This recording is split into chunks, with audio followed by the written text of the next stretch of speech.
Good evening, good afternoon and good morning. Johnny V coming at you with another video.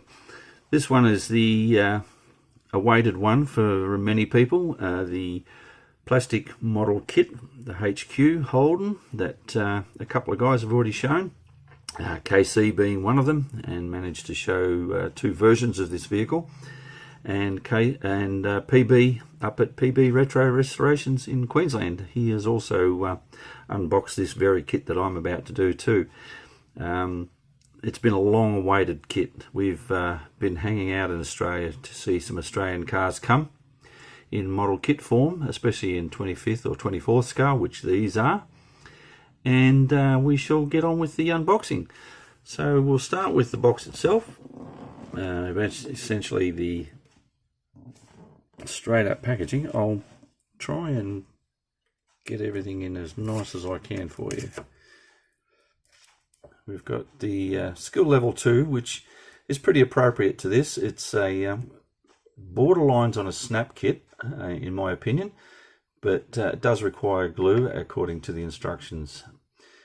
Plastic model kit, DDA collectible series, and there's the car itself, the HQ. Very cleverly done in a reflection format, and the car here is actually the one inside the box on the lid cover on the brochure. So very cleverly done. We have our 1/24 scale HQ Holden Kingswood 4-door plastic model kit 14 plus. Alright, I'll back up a little. Now the box itself comes with these schematic type drawings on there. There's the 202 or the 3.3 litre 6, which is actually in this kit. That's also the motor that was in my car. That's why I've chosen this particular model. The wheel diagram, the interior layout with the engine bay, how the seats were, and the boot itself. This is going to be a bit tricky if I can get that end one in. I might have to bring the camera back a little. And there's the body layout itself, front and rear. It's nicely done in those schematics. And then I'll pop that there and I'll pan that round. So there's the, as they call them, shot trees and decal arts. I'll come close to that decal so you'll see that. You got the Holden, or the Kingswood, sorry, those two little black stripes up there. I don't know if you're gonna see them if I get too close. That should say either 202 on one of those and Kingswood on the other one in very fine print. The dashboard itself, a little simplistic for the Kingswood one. They were a little bit more gauge worthy than that they've actually printed, but can't complain. We have our axles, our hood pin rods, mirror stickers, which are on a chrome mylar, which is the only piece of chrome in the whole kit, exclusively distributed by Diecast Distributors Australia. Barcode there if you want to scan that. And then we have our tree layout, the body, undercarriage, internals, engine bay, and alike. Alright, I shall put this back in situ and open up the box. Alright, there's the box lid open. That's the brochure I was telling you about, how the car is, and that green could have either been a pale green. I thought it might have been liner mint, but that was only on the SS's, so I'm pretty certain it'll be just a pale green, and it's probably got a sandalwood interior in it. But brochure there, perfect, really lovely. And for you train guys in the back, that's a Victorian Railways diesel engine there. It might even be electric, but I'm pretty certain that's the diesel version that ran on our railway over there many years ago, well, when HQ was an existing vehicle. Alright, there's our manual for our build. Kingswood 4-door plastic kit and instruction manual. And nicely printed. It's got a good factory paint call out there, and if I can get it without it fading away on me.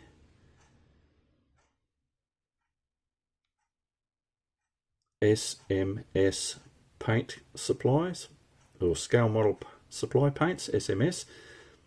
They have actually got a range of colours that will match the Holden finishes. There is another company out there called Outlaw Paints, another Australian company, and he's situated up in Queensland, and he too would no doubt have the colours required for this car build if you were to do so through him. But yeah, I'll just flick through some of this quietly. 6-cylinder engine, very simple build in what it is, but the finished article is actually a nice looking motor car when it's all done, especially if you get all the colours the way they were. Myself, I'm actually going to be building this kit as my car, how I had it when I was a young bloke. You may recall the 1/43 scale model that I built, well, going back quite some time now. I think it was for an Australia Day build last year. You'll see it had the tan vinyl roof, black body with the ducktail fin on the back, sitting on a little diorama base. Well, this one is basically going to be a 1/24th version of the same, less the ducktail, because I want to build it how I first had it. So yeah, there we have it. Keep on rolling along. Front, rear. See, it says bonnet, it doesn't say hood. Only shitting you, boys. Windscreen, dash, engine compartment, interior compartment, boot compartment. Doesn't say trunk. It's alright, guys, I know. Anyway, so that's pretty much it, and then there's your decals and your other bits and pieces. Alright, that's the instructions. Enough of that. We got our little Phillips head screwdriver, a couple of metal axles, and a pair of engineering grade plastic tweezers, obviously for small bits. We have our 2 little screws in there, that little bit of chrome mylar, which will be for the mirrors, and the dash decal, and probably the logos will be on the back of that as well. I'm not opening this up, guys, at the moment. This one's not going to get built for quite a few months yet. Here we have our glassware, the front windscreen, rear screen, headlights, indicator lights or marker lights. We have our tail light assemblies, left and right, indicator and brake, 2 rear glass sections. There is no front and passenger door glass, so they're obviously going to be wound down. We have our wheels, which aren't in chrome, so it obviously recalls chroming through paint, or however we choose to do that. So it does come with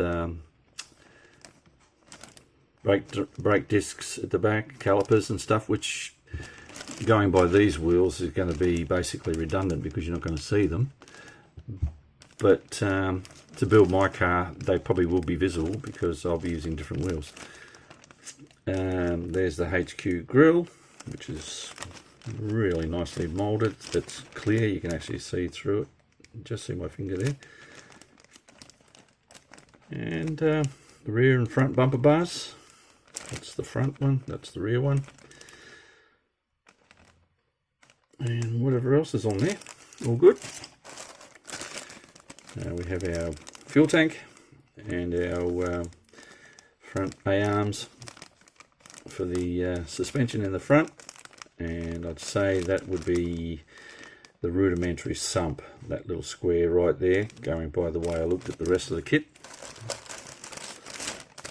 And we have our rear seat there, These guys are the bracketry for the hinge mechanisms for the trunk and the boot, and the bonnet and the hood.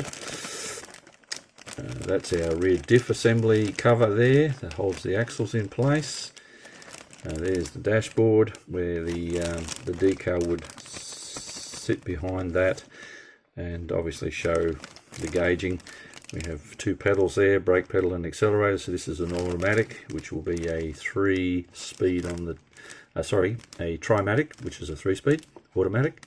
There's our dash, our glove box compartment there, steering wheel and steering boss, I should say, gear shift and indicator handle on the trim there.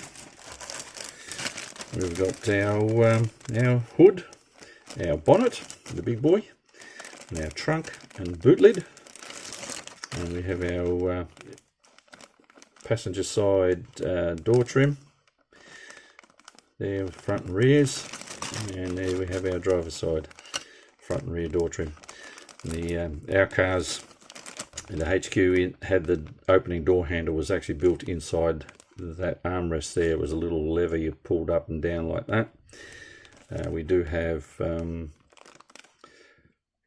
think they're, from memory, they should have been little flip out ashtrays when cars were made to be smoked in. Go figure. Window cranks, front and rear, all good. There's our engine bay with wiring, looms down the side, steering column shaft down through there. There's not much else moulded in there, but the basics are there. Engine obviously sits in those two holes. Speaking of which, there's our left and right side of the 6-cylinder engine, and the sorry, let's get it around so we can see the thing. There's our valve cover on the top, our air cleaner with the snorkel on it, and I think that may be the steering box. We have our water pump mechanism and all the rest of it there. We have a battery, we have the little wiper washer bottle and brake booster, and we have our master cylinder and fan, and there's our fan belts and bits and pieces. There's the manifold, it's come loose by the looks of that, and our 4-blade fan. So very cool. And then we have our floor pan, interior floor pan with the parcel shelf made ready for the seat to go in, obviously. It's also designed to accommodate bucket seats, which is in the Monaro version, because that was a bucket seated version. It has the 4-tunnel in there. The bench seat for the Holden, for this Kingswood, will obviously be moulded to fit over both of those. There's the boot trunk floor with the vinyl pattern in there, and the hole for the spare wheel to sit with a pin. And then the chassis pan itself, it's space for the fuel tank to sit there. That long rectangle piece of plastic obviously is to simulate the diff cover, which again, you know, it's rudimentary under here, but it really is nicely stamped and printed. Single exhaust, moulded in drive shaft,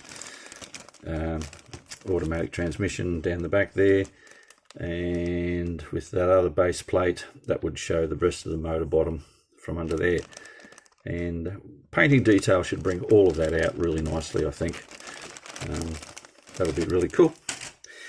And then we come to the body, which is what makes this car, and that is quite lovely. And it's a nice, rigid, good plastic, really nice, feels good. Good body lines. Always liked the HQ body lines. There was not many two cars around that I felt compared to it. Even the HX, HJ, and the HZ, the models that post after this one, they maintained the same body shell, but all the front and boot lid was squared off. It was nice, but the HQ had the nicest shape. I think it was an iconic Holden for its time, and they made over 1.5 million of them. So it was a pretty popular car. So there we have it. And internally, there's a lot of little locating points for all those bits to go into, and that's what really makes me see the die-cast parent of this car, and also the snap version. As I'm saying, it isn't really a snap kit, but with all of that there, it really does lend itself to be classed as one. So that's the body of that, guys. I'll pop him in there, and we have one more little baggie, and that's the there's the 2 location points for the front seat, mounted in reverse, obviously, and that's the back of the seat. And there's that hollow out section, which, if I can get that to show, there it is there. It's the armrest, and that wasn't in my my sedan when I got it. Mine was just a full bench. That would have been in the more like the SL model, but quite nice all the same. And there we have the distributor with pre-wiring done to it, and a couple of hoses and stuff for the heater, I would imagine. So yeah, it's beautifully put together as a kit, and the base actually comes with an area. Grab that out of there, and we have a nice little printed plinth with a pattern on it, cobblestone pattern, which is here you can see it in the brochure. So they've actually emulated that from the brochure, so it would be kind of cool to display it with a photo of the train in the background and actually recreate that as an image for the model to sit on. Food for thought, especially considering I like doing dioramas.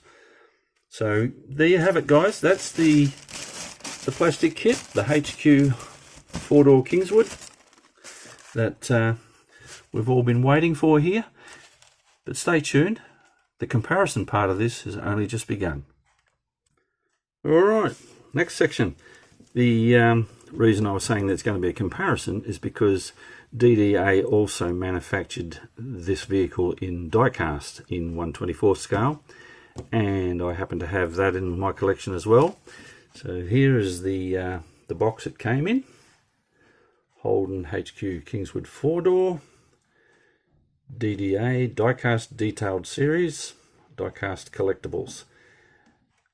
And there's your company that we were able to get them through. So if you want to screenshot that, that's all up to you guys. So that's it. And there's the stats on the Holden. I'll keep that there for a little bit, and you can screenshot that if you like and read the details on it. And it is licensed officially by Holden. Alright guys, here comes the girl. Well, actually, this is what is inside that box that it comes in.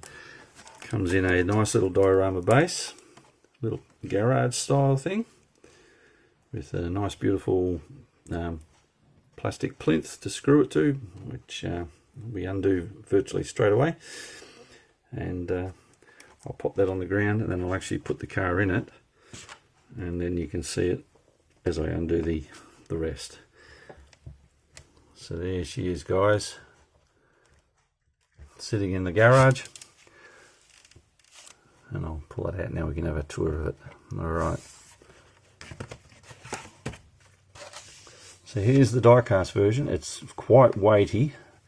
The Kingswood version in the die-cast is built almost the same. Well, the plastic kit, sorry, is built the same as this. It's the only thing that the plastic kit doesn't have is opening front doors, whereas this one does, but it does have opening bonnet and boot. And there we have our HQ wheels with our lion logo. Try not to lose it. There we are. On the hubcap, and chrome trim ring around both sides, front and rears. We have driver door mirror and a passenger door mirror, which wasn't standard. That would have been an option to have the passenger side one. There's that beautiful HQ front it's got to be one of the nicest car smiles in Australia. The American cars, there are some nice ones too, but definitely that is an iconic front. And out of all the Holdens of the 74, 75, 76, 77 and 78 era, which was HQ, HJ, HX and HZ, I think the HQ was the nicest one. That said, any of those models I wouldn't mind owning in real life again now. And there's the tail end. Nicely done with the brake and indicators fitted in. Behind the number plate there was where the fuel filler went. You can see Kingswood logo just there. And 202 Trimatic, which would be those little logos right there on the boot. Single exhaust, fuel cell underneath, and I'll flip her over gently and you can have a look under there. So this, in comparison to the model kit, is essentially what you're going to see. The same, it's identical.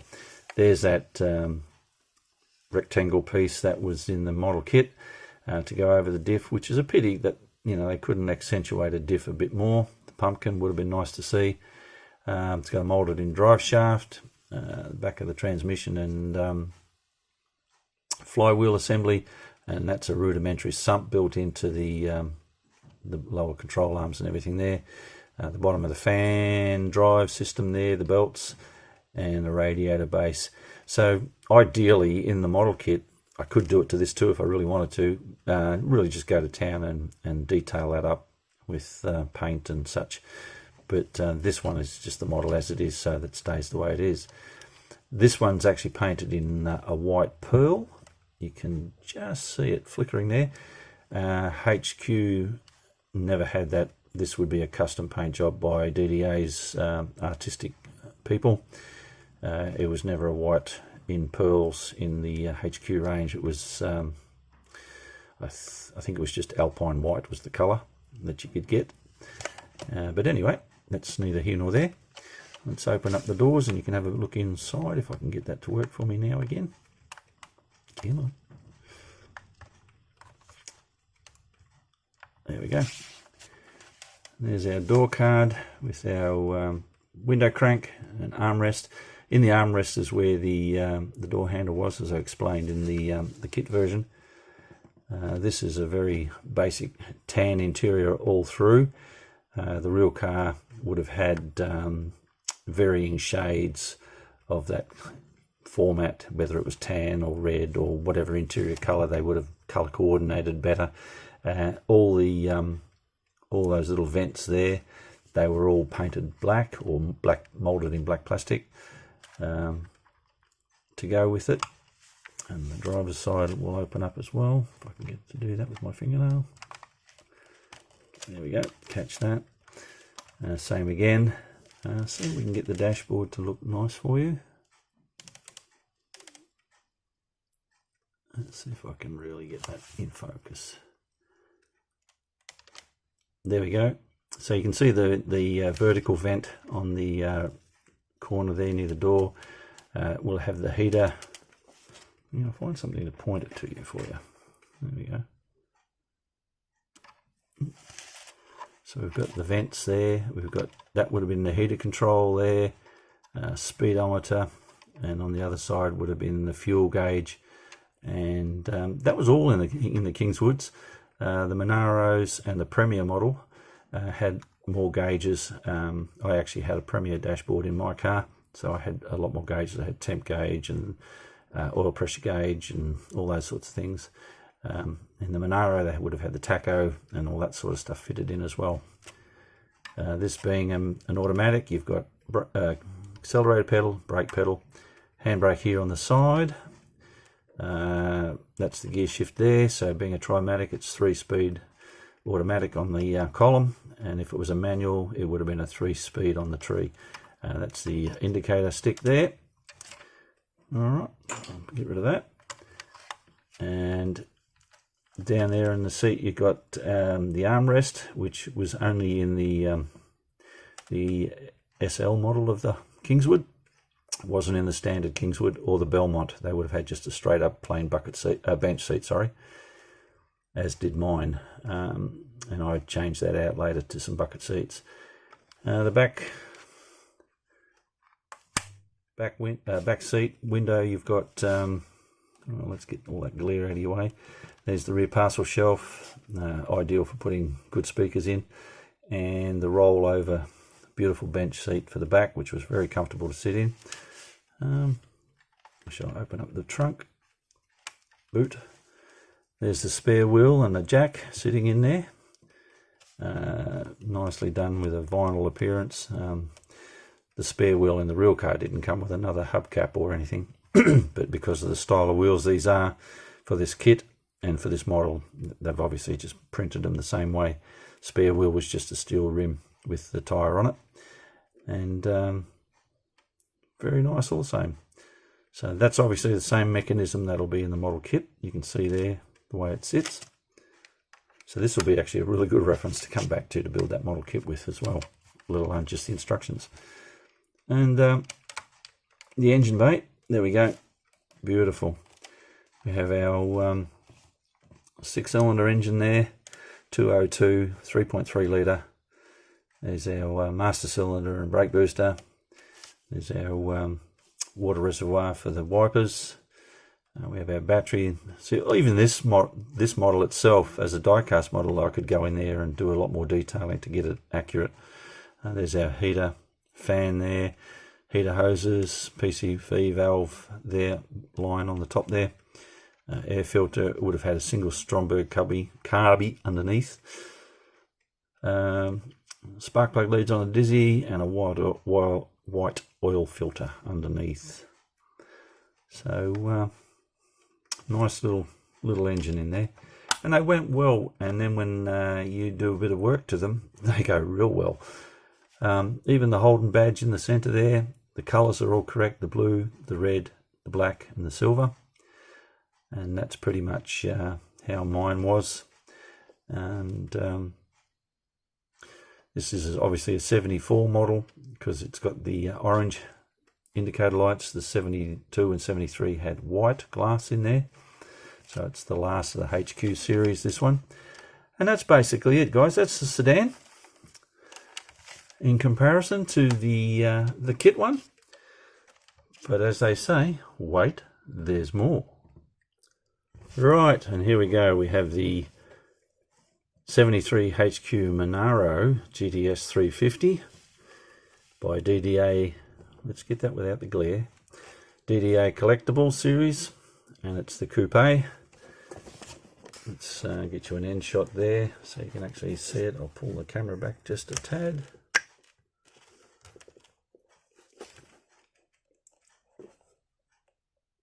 And that's her there on the road photo. Very reminiscent of MFP, black or dark navy blue police coupe being pursued by Max until it was launched into the sky and blew up into a million pieces. And we said goodbye to the tow cutter. But there it is, beautiful car. All right, and there's our model, featuring opening doors and posable wheels, which is a nice feature on this one. It doesn't have an opening bonnet or trunk on this one, so there's no motor detail in this one, unfortunately, which is a pity because the 350 V8 would have been really cool to do up. But I'm pretty certain in the plastic kit versions that will be visible, so you'll be able to really do that up well. And the second kit that I will be buying will be the Monaro kit, so I'll have the V8 version. So there's the details on that car if you want to screenshot that for your own reading later. And we'll get on with the real guy. I'll pop him down there first and just do a static shot for you. And that's her just there. She is really, really beautiful car. You know, the red line tyres on it. It's got the rally style wheels that were popular in that time frame, both for, well, being General Motors' vehicle at that time. They would have had the same in the States for Pontiac, and I can't recall ever seeing these on Chev. I reckon they were just Pontiac, and maybe the odd Mopar had that styling. But anyway, Holden had them, and they were great. They look great. And they are actually being remanufactured now for our Holden boys that have the HQs and stuff, and they're all done in billet aluminium and then painted out the same way, and they look brilliant. Actually, that video I did from the Deloraine car show, that red Monaro actually had those wheels on it. So there you go. So yeah, we've got the shark fin flutes and the GDS emblem there, 350 on the nose cone there. I'll open the doors up in a minute. We had our GDS badge on the rear corners and the V8 badge. Same thing again, HQ tail lights, the same assembly as the sedan, fuel filler underneath the number plate, twin exhausts on this, which will be the same for the Monaro kit in the plastic one. And there we have that. Like I said, the bonnet unfortunately doesn't open, nor does the boot on this one. But the door, the doors, they did open. Let's have a look. There we go. And being a coupe, there is no frame around the doors. There was clear glass right down, and all the moulding is done in here. The interior, we've got bucket seats. I think they are lightly movable to get you into the back. Yep, you can roll them forward just a tad. The door cards, quite clear, little chrome trim around the ashtray there at the base. Window crank. Being black interior, it's going to be a little bit tricky to catch all that detail. We have a 4-speed on the center console there.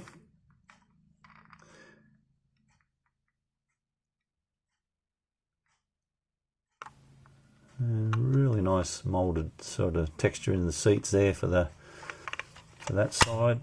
And then this one's got the window down, so we can open it up better and release.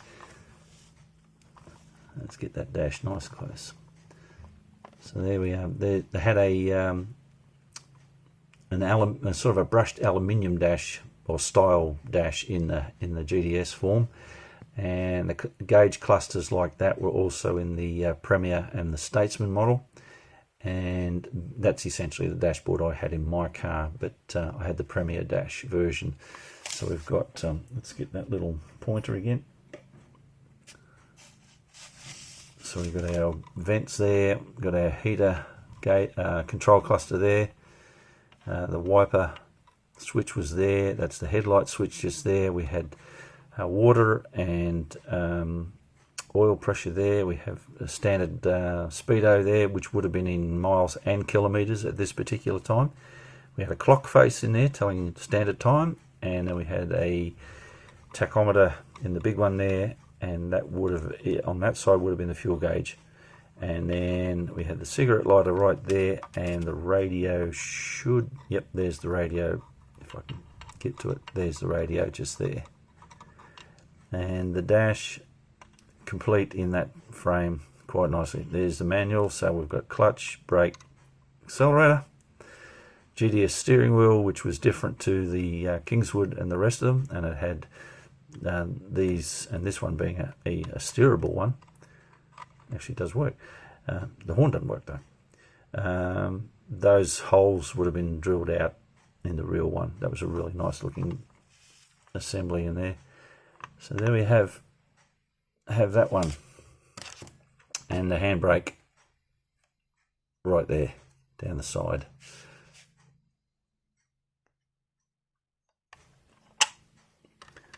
And then the GDS striping over the top. The SS Holden was different in that it had a thinner stripe on either side. They didn't have this one here, and it was a thin line and a darker line and then another thin line, and it was mirrored on both sides as it was on the boot lid. So that's the SS version. That's the distinction between the Monaros and the SSs. People tend to confuse them and say they were all Monaros. They weren't.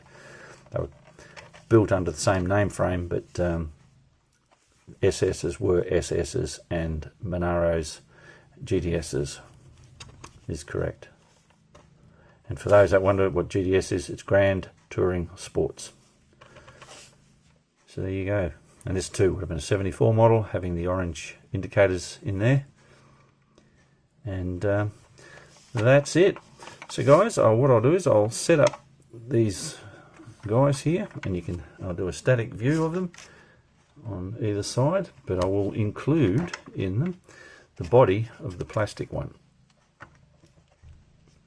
so you can compare it to those guys. And I shall pan back, and you can see them